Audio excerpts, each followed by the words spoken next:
आज अपने in house journal के प्रथम एडिशन के लॉन्च के साथ जम्मू कश्मीर फाइनेंस एवं अकाउंट सोसाइटी ने एक नई शुरुआत की है।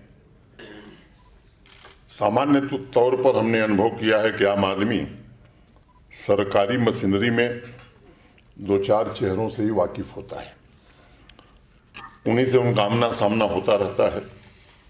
लेकिन उस मशीनरी का जो पावर सिस्टम है, जिसे हम फाइनेंस या अकाउंट कहते हैं, जो बैकग्राउंड में रह करके विकास के पहियों को चलाने का काम करता है, वह तभी दिखाई पड़ते हैं जब इस तरह के किसी कार्यक्रम के आयोजन होते हैं।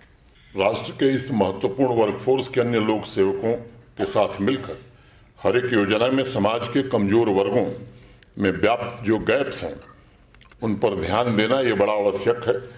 मुझे लगता है कि हम काफ़ी आगे बढ़े हैं और एक समय था जब भारत के प्रधानमंत्री जी को कहना पड़ता था कि 1 रुपया हम भेजते हैं तो 14 पैसा पहुंचता है।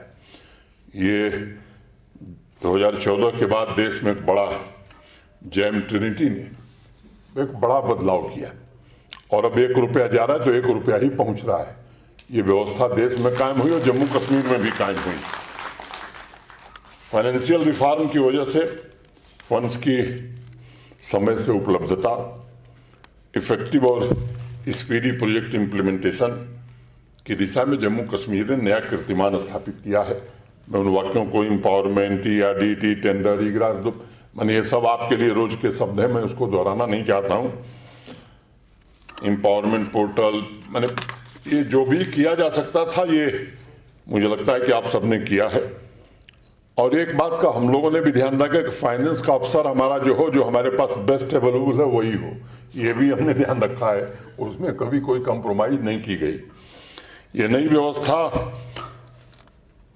की तुलना किसी कालखंड से करना मैं समझता हूँ ये मुनासिब नहीं है।